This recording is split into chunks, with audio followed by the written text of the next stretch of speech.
New experiment here. I got a little steel, I guess probably pet food dish or cooking dish of some kind, and cut the bottom out of it. And the idea is you can throw aluminum into the top a little bit wider, and it will melt and aluminum will drop down to the crucible. And that way I can be melting stuff in the crucible as well as in this little pan above.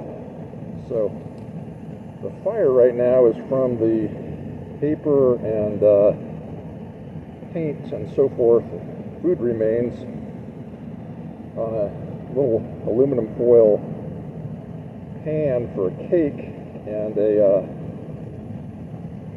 pet cat food can. Some of those are made of aluminum as well. So I can kind of smell the cooking meat smell from that cat food, the remains of the cat food.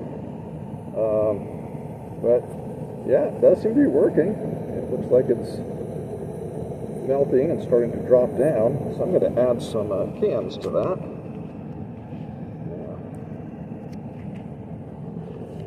Check the temp on it first. So the temp is really not that high right there, but down underneath, the heat coming up from underneath is a lot hotter. So, what is it, 1250-ish is the temperature for aluminum to melt. So clearly, it's getting much hotter heat on the underside of that, causing them to drop down into the crucible there.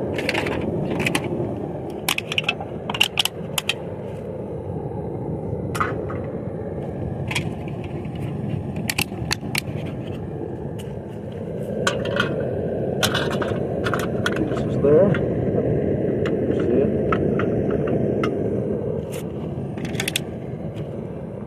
So I think I should have put some smaller pieces down in the crucible and then put these pieces on the top. This should work. And now I want to stand back because I'm starting to smell that paint and plastic burning off, and that's not a pleasant smell.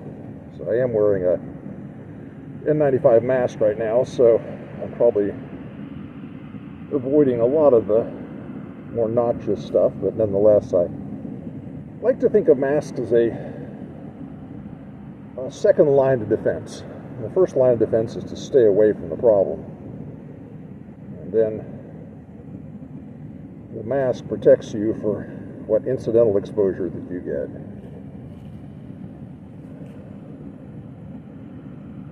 So it seems to be burning them off relatively nicely. Let's see if I can get my stirring rod here. Set it on my little tool rack.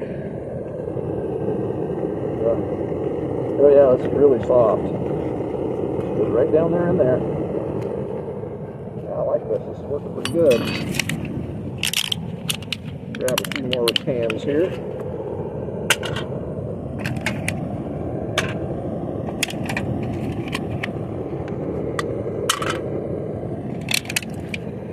Yeah, normally you can stuff 3 or 4 cans down in the crucible. You've got to kind of wedge them down in. This is kind of nice.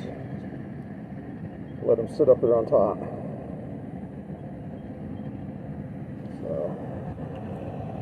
So the it's usually leaning off to the right. I don't know if it's just tilted or if maybe the steel's getting a bit hot. It's starting to give way. Steel doesn't melt till like 3000 range, but at much cooler temperatures it becomes a lot weaker. Not enough of a blacksmith to know what those temperatures are. But I think it's just sort of shifted. I don't think it's actually melted. But we'll have one more can here handy. Let's add it to the mix. Let's see how this goes. I'm going to pause it for a minute here so I don't bore y'all. Okay, well, it's melted down here pretty nicely. And I think it's getting towards dark here, so I'm going to get set to zoom out a bit here.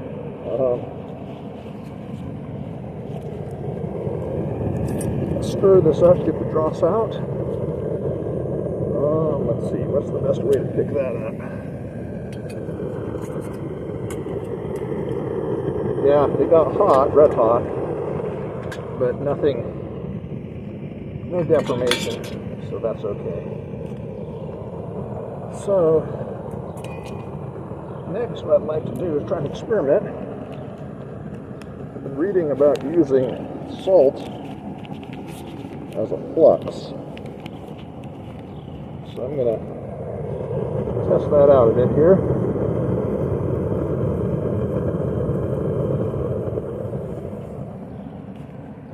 That was a bit strange.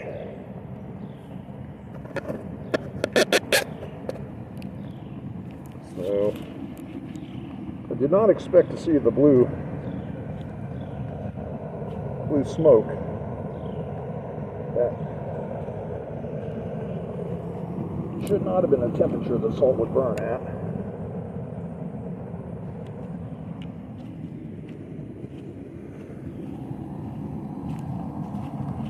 It's running about 1500 degrees. I'm going to go ahead and turn the thing off. That's plenty hot enough. So let's stir it here. Zoom in just a little bit. Alright. So generally it seems to work best if you stir the top here a bit and get the slag to kind of separate.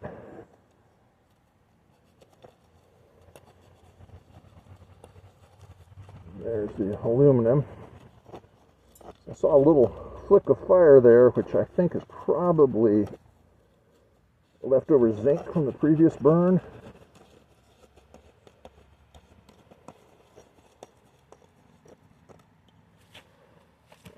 I definitely want to keep my distance. There's a lot less aluminum there than I kind of expected. Then again, I didn't really burn that much, melt that much down. It's getting kind of late, so I think I'm going to call it quits. See if I can get this copper piece out of here.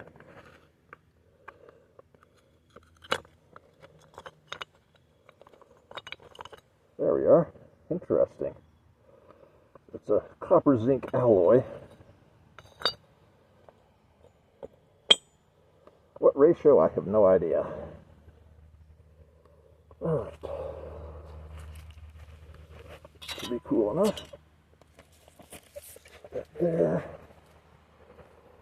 And unfortunately I have to pause here because this is a two-hand job.